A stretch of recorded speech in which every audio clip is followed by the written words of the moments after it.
Man, what is Sophie gonna do without her? How's she gonna fight the demon horde without her BFG? John will get that. Yeah, I'm not gonna explain it though, because that would ruin it. But how's she gonna fight the demon horde without her BFG? I mean, she's gonna be in trouble when the demons come. She's surrounded. So we just saw the BFG. Finally, doll. And by Steven Spielberg. And written by the late Melissa Matheson. It's got like the entire team of E.T. E.T. team back movie. The giant even kind of talks like E.T. It has a weird talking way like E.T. does, kind of, but not exactly the same. Oh, he's evil. He's able to copy what people say really well. E.T. is, that is. Sort of, he just talks really slowly. I've been years, so I can't tell you. Okay, so... It was good. I liked it. Yeah, it was good. Wasn't my favorite film of all time or anything, but I liked it. Yeah.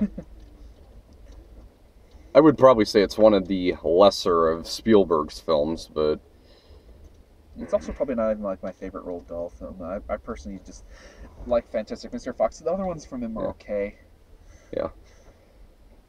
I think that one mispronunciation of his when he's in the Queen's dining room. And, oh my God! When he's complimenting the Scrumdiddly. It is, as soon as he said the syllable scrum, I was like, here comes Willy Wonka reference. Scrumdiddlyumptious. There's a lot of stuff like Snoz. There was in Willy Wonka, there was the snozberries. Oh, right. I never noticed that before. Because Roald Dahl's actually used a lot of the same words in a lot of his books. Like snoz is a word that's come up in a couple of his books. I actually kept thinking about that when I was a kid, because I saw the play BFG when I was a kid at the Seattle Children's Theater. And, of course, I saw Willy Wonka when I was a kid. I kept thinking, snozcumbers, that reminds me of snozberries. In another one of Roald Dahl's books, though, snoz is also used to describe someone's appendage that I'm not going to say. In another one of his books, supposedly. I haven't read that book, so I can't tell. Like, though there are other books I want to read, like, I'm kind of curious about the witches. Like, I saw an episode of Lost in Adaptation about that. It looks kind of I saw that. I kind of saw another connection when Sophie references how terrible the orphanage is. Even while she was mentioning all that, I was like, be glad you're not at the school in Matilda. Yeah. Do any of the kids in Matilda report that school? Seriously. Yeah. They must be traumatized. Yeah, they get put in closets with, like, spikes in the walls and the door. Basically, a homemade Iron Maiden. Yeah. I really didn't like Matilda. I was so looking forward to seeing Nostalgia Critic review Matilda, and apparently I was the only one. Well, don't worry, you'll still have his Alvin and the Chipmunks review coming out. I didn't really. Yeah, there's that. We all knew that was okay, let's. Okay, so the movie though. This was really good. Yeah. The greatest thing about and it probably has the only fart joke that is actually funny and not in like the groaning way, like you just. Well, there were like a few in The Lion King involving like Pumbaa. Oh, that's true. I always thought they were balls of gas burning billions of miles away. Look, Pumbaa, with you, everything's gas. I think there are some fart jokes that were. Yeah, there's some. This and I kind of think the joke like had too much of a build-up in the end. Near the end, that is. I like the build-up, because I like the little corgi rocket. I thought the build-up worked actually. I thought it was like, The only problem with it just kind of went on too long, I think. Well, I was fine with it, but like, I think my only problem with the build-up was that I think one of the kids saw the movie already before, and he's like, "Oh my god, it's the funniest part! It's coming up!" But that's not the movie's fault, so I'm not gonna. I'm not holding it again. There's a little kid to our left who just couldn't stop laughing after it. But it was. But I don't know. Why? How many times do you see that kind of flatulent reaction? But I thought the build-up was handled actually really well. Actually, I thought that was actually part of the fun. And the corgis are chicken. They go. Even they go. Yeah, they were going like that's the only almost that guy in Purge election year. It's only then with the corgis that the CGI is bad. That's pretty much only it. Maybe. Know? Why is flatulating so funny? I don't know. I definitely. There's such a negative. I remembered that part in the It's just because we're guys. in the play at the Yeah, science sure. center, just all the bubbles going down instead of up. Only I remember the giant like belching all over the place. I don't really know why at this point because the bubbles are going down. That well, Okay. it's a play, and they can't do that in a play. Yeah, I guess so. You can't. Wait, actually, that makes no sense. I guess they can once they get like a jetpack or something that. No. Only- I mean, Oh, like physics. you can't have that sort of, Set up. you know, can't get that reaction, Yeah. physical reaction in a Yeah, play, true. which is. But they Okay, still I had to meant get like like a sound sensor to, effects like, for like the we really get loud fart belches. Sensor, fart Yeah. sensor. Okay. Sensors are Yeah. Okay.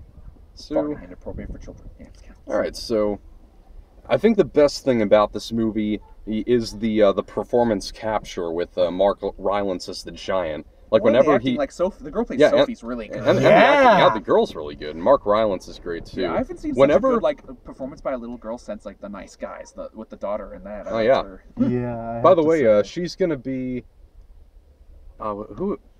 Well, the Ruby. girl in the Nice Guys just Oh. got cast in something.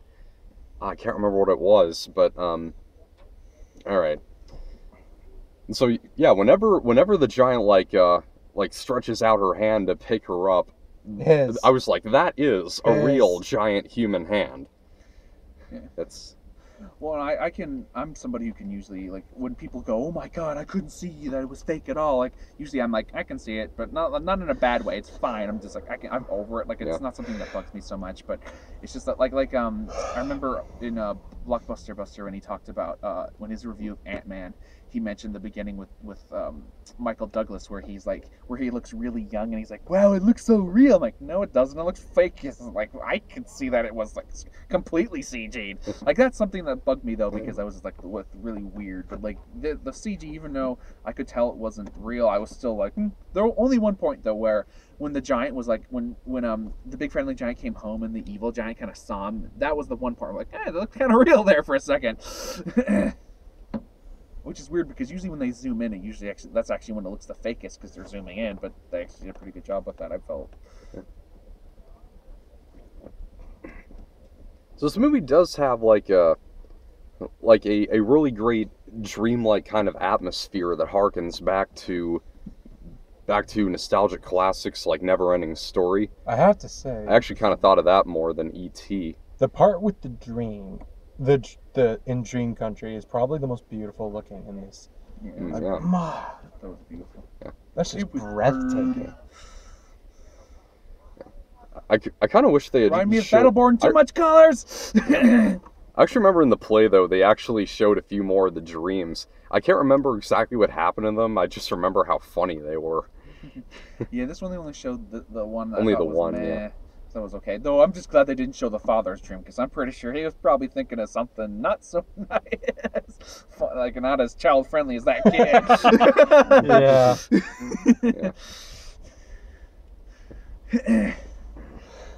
Because I remember when we were watching when I was watching, since this is my second time seeing it. The first time I went over to my brother and I was like, I just hope they don't show the father's dream. Yeah. But I liked how they showed the dream too in the silhouettes. That was kind of cool. Yeah. Like the effects in this were especially the best. But I also liked the acting. Everyone did a good job, including except for Rebecca Hall had nothing to do. She's just kind of there. She was the girl who she was the lady who kind of ended up adopting the girl at the end, Sophie at the end. Yeah. She was in The Gift. Who is the queen? The Queen. Who, She was also in know. Iron Man 3. The movie I first saw her in though was like one of the first was like The Town. She was in The Town. That was the Ben Affleck movie. She was in that. That was like one of the first ones I saw her in. She was in The Prestige. I recognize the queen. She was in Doctor Who. She Yes! was the Prime Minister. Yes. Trust me, when it comes to British actors, most of them have probably been in Doctor Who at least once. But Yeah. But yeah, it looked. Yeah, I liked. Yeah. But yeah, even though I just felt, like I said, I just felt Rebecca Hall was kind of wasted. But other than that, everyone was good. I liked Jermaine Clement as the evil giant guy, who was the main evil giant guy. I think the entire breakfast scene with the BFG and the royal court was the funniest because it was great.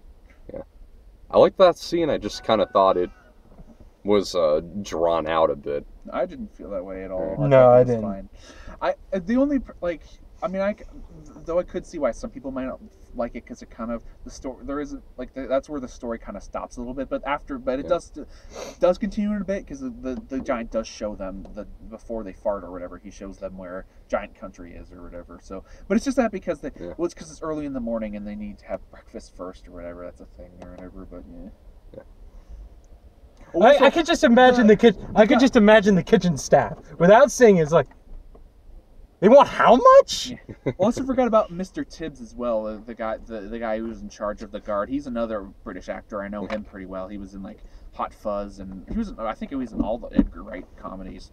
They call me Mr. Tibbs. Yeah, but yeah, he's also another. I've seen him in a bunch of other things. He's actually a pretty good actor for a Brit. Like, but you guys probably don't know who he is, so. Yeah, I don't. Like you guys don't even know who played the main villain either. Like, well, there was one of them. I recognized his voice. It's Jermaine Clement. He was the bad guy in Men in Black 3. Boris. He was Boris the animal in Men in Black 3. No, it's just Boris.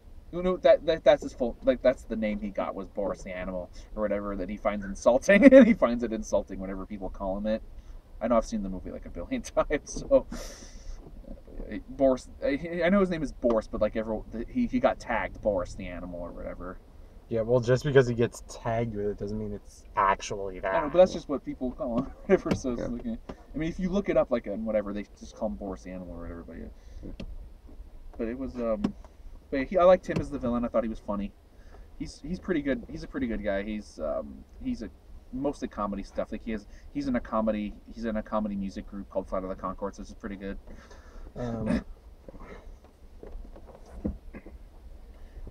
Although I think there are bits of this movie that kind of slowed down for me, I actually think the beginning was kind of rushed because I didn't feel that way. I liked it. I liked the kind of opening where you can kind of see how bad their caregiver is by the visuals. Or like that she doesn't turn off the lights, that the mail's everywhere, and all she cares about is like the magazine. She just kind of leaves, and then it's Sophie. It isn't like Sophie can't like she doesn't even say like, oh, I have to clean up after my master or something. Yeah. I guess that's true. I just kind of wish maybe we would have like seen more of her backstory instead of her just telling it later on. That's actually kind of the lone problem that I have with the Silence of the Lambs is that we didn't see that scene where Clarice as a child tries to save the lamb. And so if we had seen that scene, that was not even in the book. Yeah, I don't think we need to see it. They still could have. Because a story, if someone tells you it, it can still be terrifying. I felt that was fine. I didn't care about that. Yeah, sure. It's just when, or at least for me, when you see it, you kind of feel for the character more. Yeah, but that wasn't the point in Silence of the Lambs. That wasn't the point of that scene. It doesn't happen in Silence of the Lambs. She only tells it as a way to get loot. Well, yeah, that's her motivation to save the girl who got kidnapped.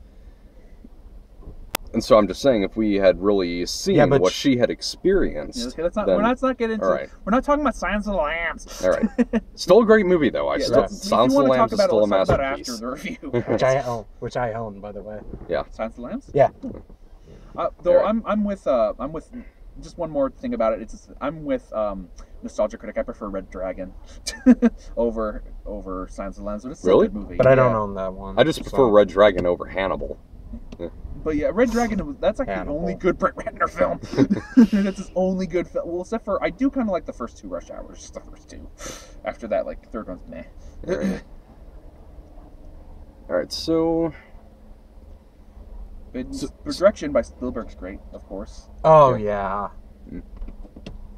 So overall, I think the movie is just good. I mean, yeah.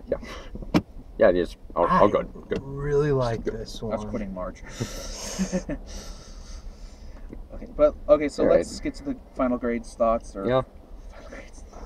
Final thoughts. So yeah, I enjoyed the film moderately. It was great in visuals, kind of slow in parts, but I liked how he camouflages himself.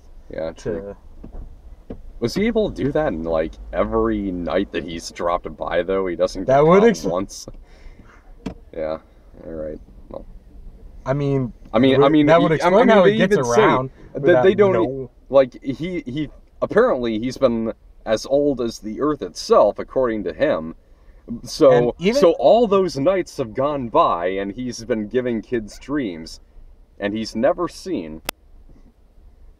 All right. I will give like a final thought before like.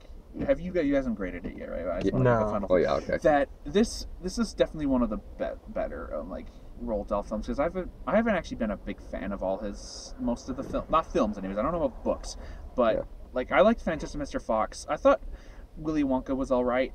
I'm kind of a mix on Willy Wonka and Charlie from like both, because I think they both have things that are better than the other. Like Willy Wonka has like better songs and a better Charlie, but like Charlie has like better visuals and like better the kids themselves. Like the other kids are actually much better in that film. But also Willy Wonka is also better in the original Willy Wonka as well. But he's Gene Hackman. Yeah. How can you beat Gene Hackman? But I do. Well, according to the author, you can. The author actually really didn't like the casting of Gene Hackman. No, not Gene Hackman. Gene Wilder. Wilder. Why? Damn it! Why did I say that? Gene Wilder. Why was I going along with it? Yeah. That's what I was like. Sorry. At first, I just kind of missed it, but I'm like, wait, Hackman, no, because I only know that. I only know that because there's that episode of South Park where with Christopher Reeve and Gene Hackman, he goes Hackman. That's the only reason I know that. Like, but yeah, Wilder is. Gene Wilder. Sorry. Yeah. But yeah, I do, and then with like, I never saw Matilda, I never seen Witches, but like, Fantastic Mr. Fox for me is like the only like other Dahl film that I've actually really liked, and this one's up there, but I don't know, it's not as good as Fox. But yeah, but you guys can go your grades or final thoughts. All right, so I'm going to give it a B. I'm gonna give this a B plus. All right, This was good. Yeah. Definitely take out the F in BFG. In fact, and the G too. I mean, G I guess would be lower than F. Why is there not an E grade? But yeah, that depends. But I'm glad I saw this, because yesterday I went to go see The Purge election year. I was like, God, I had such a bad time watching that piece of crap. So I'm like, I'm glad I got to see this and be like, yay! And then hopefully we're gonna be about to see Secret Life of Pets. Hopefully that's really good. So I'm gonna go. But I really liked this. I thought it was fun and cute. And like I said, this is probably one of the better Roald Dahl adaptations that I've seen. And then again, I haven't read any. I don't think I've read any of his books. I might have read one, but I don't remember. But yeah, I'll give this an A-. I really liked it. Okay. So a few new trailers. We got the new one for Pete's Dragon. No, we talked about that one before. Did you sure? During Alice. Okay. Yeah, they showed it during Alice. You sure it was the same one? No, that wasn't the same one. When they showed the new trailer. Yeah, that was the new trailer. I think we saw more of the dragon in this one, though. Yeah. We do see, but we've already talked about that one. All right, well... at least I've seen it a billion times. Yeah. I'm about to see the original. I just rented it.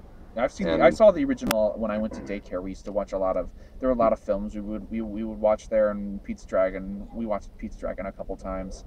The movie I think we watched the most was The Thief and the Cobbler. I was like, at the time I liked it, but now I'm an adult. I'm like, man, I can't believe I watched that over and over. Yeah. Well, not on purpose, just because we had to. And then we also watched the third Care Bears movie. That's why, like, I was waiting for Nostalgia Critic to review. It's like, is he going to review the third Care Bears movie? I remember when he was reviewing the Care Bears movie, I was just waiting in anticipation for him to review the Care Bears 3. Did you ever, now that you mention it, did you ever notice that freaky face that's on screen for like a third of a second? Oh, no, sorry, the second one. The second one with Dark Heart. Doc! Yeah, that's the second one. Sorry, I thought it was the third one. Time for a game of disappearing brain cells. Okay.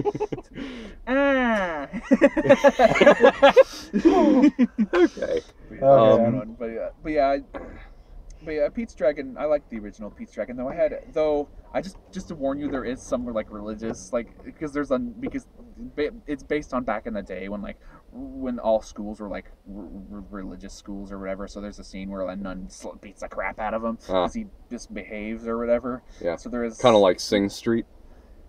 Though not as well in Sing Street, he just kind of washes his face. No, she beats his hand or something. It doesn't actually show it though. You just sort of see his face, and you see her kind of swing it, but you see him go ow, ow, and then the dragon saves him or whatever. But yeah, it was.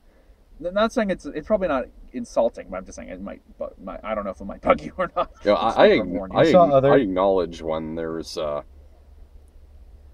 when I mean, stuff like that does happen. I mean, just last week we were discussing the Klan in election year, and well, I was then you guys I saw it yesterday and I didn't like it, so I'm just thinking. okay.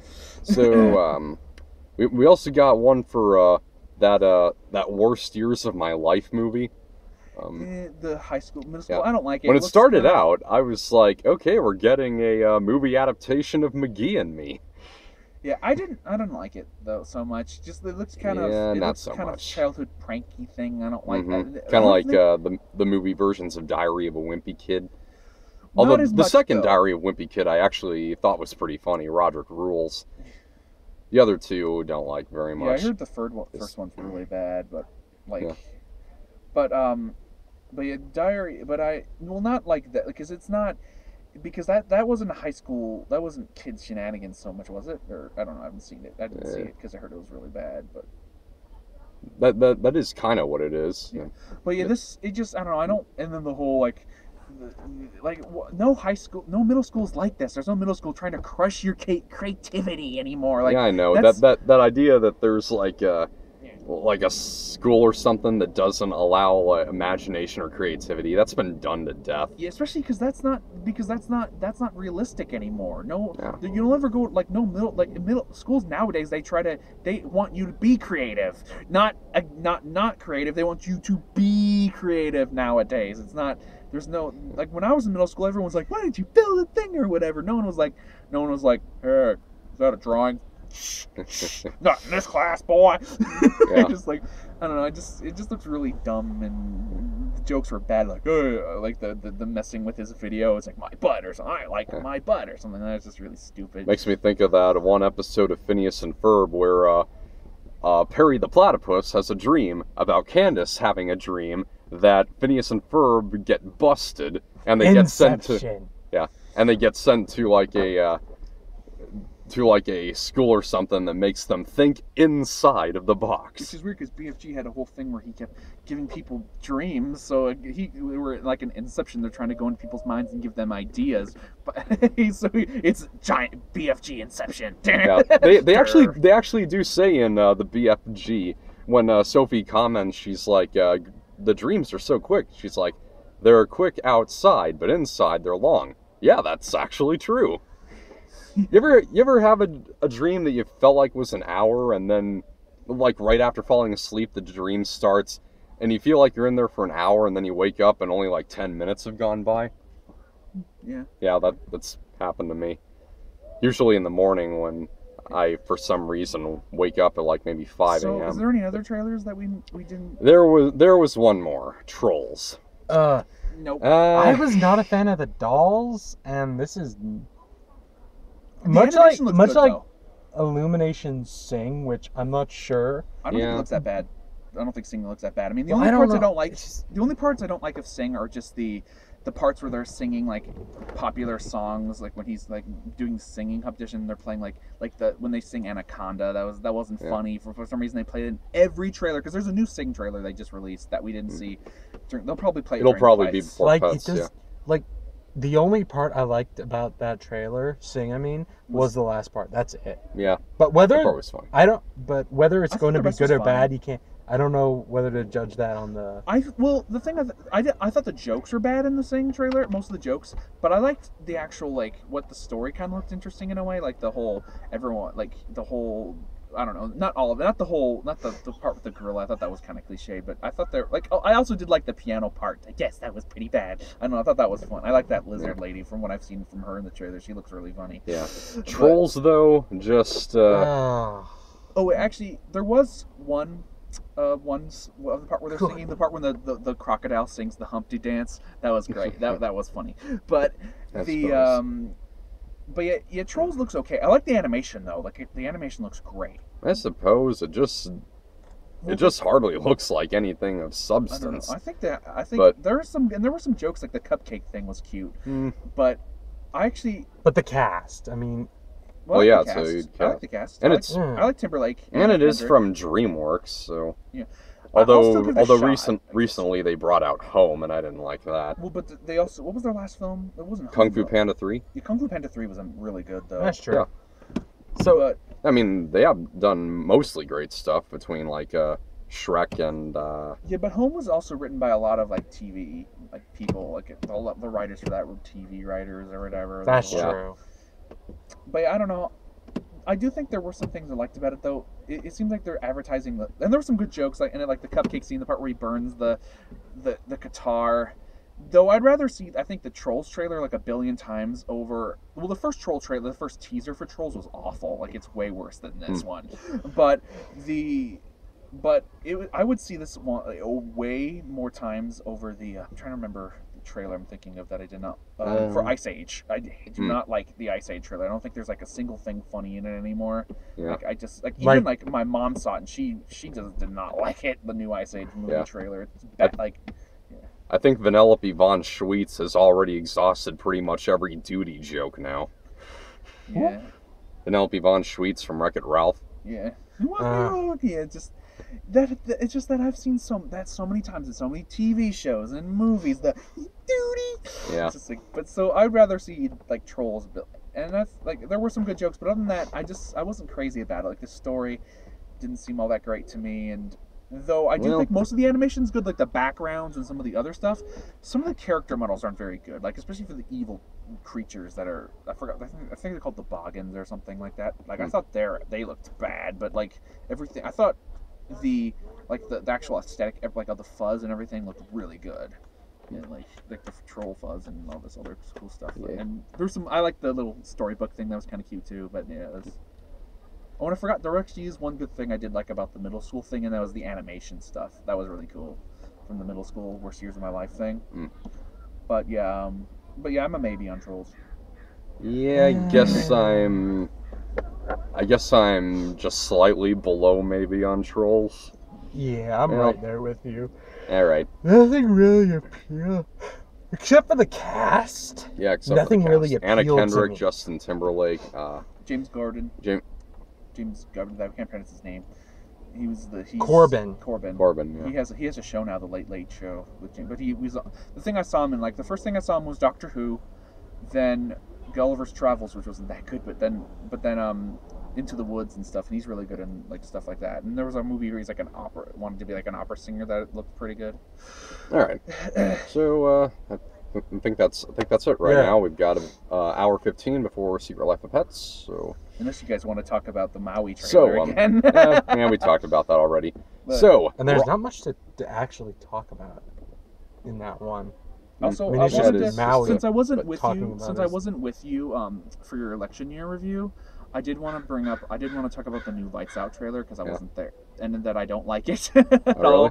Like, I'm not impressed anymore. That it looks typical, like what people are used to horror movies now. To me, every time, like even you should never be used to horror films. You know, that's the whole trailers. But like because I remember when I saw the first time I saw the very first like teaser for Lights Out, the one that you're used to, that you're the one with the ends with the turn the lights out. I remember when I first saw it, I thought it was like really creepy, but then every other time I've watched it, I've grown, and it's not even that I'm used to the scares because I've watched every time I watched the Conjuring 2 trailer, I was always kind of scared of it, but Lights Out was just like every time I see a trailer for Lights Out, I'm just like, nope, I'm not impressed anymore. It looks like the way I felt for Ouija, the first one. The second one is a little better because there is some good visual. I feel there are some good visuals for Ouija, the second Ouija film, because it has some good directors. The CG is just really bad, and they feel like they have to go scary face. Yeah.